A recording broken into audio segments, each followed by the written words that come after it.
Are you willing to go through the pain, through the suffering, through the denial of pleasure, the endurance that it takes to get the outcome that you want?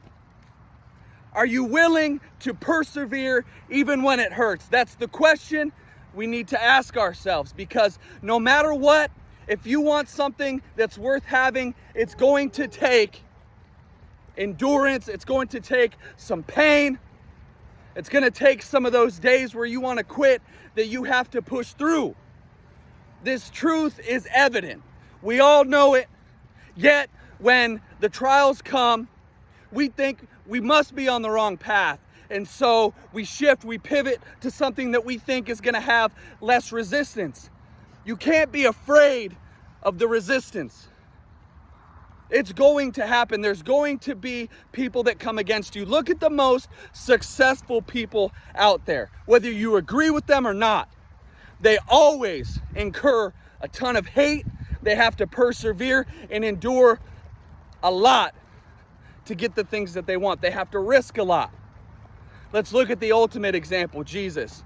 The one man that gave it all, that loved, not holding back, gave his very life so that we could have ours, was hated the most and crucified because of his teaching, because of his conviction. And yet, he persevered. Yet, he stayed the course, and thank God he did, right? He gave us eternal life, and he also gives us an example to follow. And these things usually only start with small steps. You know, are you caught up in some sort of addiction and some kind of pain that you're causing to yourself? You got to stop that first. Stop inflicting the own punishment on yourself first, right? That's step one. Pick something that's a goal of yours, something that you're passionate about, right? And if you don't know, that's fine. You don't have to have that to get started. But you got to get started on some sort of daily program, some sort of daily system that you put in place that you don't negotiate with, you don't deviate from. And that is your first form of endurance, pain, suffering. It should be something that's difficult. So the time that you get up should be sacrificing a little bit of that pleasure from the sleep in order to grow personally and get the outcome that you want, right? How do we expect to grow? It's like wanting to get muscles but not being willing to go to the gym. How do we expect to grow in our relationship with God and become stronger if we don't put in the time?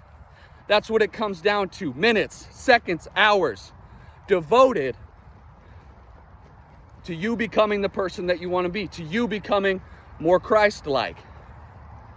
That's step 1 or 2, depending on if you have these vices, which probably most people do. So after you get into some sort of daily system, some sort of daily habits that you can put in place, should be an earlier wake up. It should be some sort of physical activity that pushes you. That's difficulty, that's adversity. That puts your mind in a state of being more positive, right? Some of this stuff is a lot more simple than we want to believe. We think because we have these anxieties, this depression and everything like that, that seems so debilitating, and for many it is. I get that. I'm not saying it's not. But sometimes the cure can be a lot more simple than we think because it's a mental issue. Guess what physical activity does, especially when it's extremely physically difficult? It puts your mind in a more positive state. Any health professional will tell you that. So what else do you need to do? You need to draw near to God so that you can hear from him. He's the one that's got your purpose, believe me. And most likely, scratch that, certainly it's going to entail serving others in one way or another. See, a lot of us seek our purpose. We seek what result we think we want for our own benefit, solely for us. And that's fine if that's how it starts. But eventually, you got to get yourself to a place where others are first, right?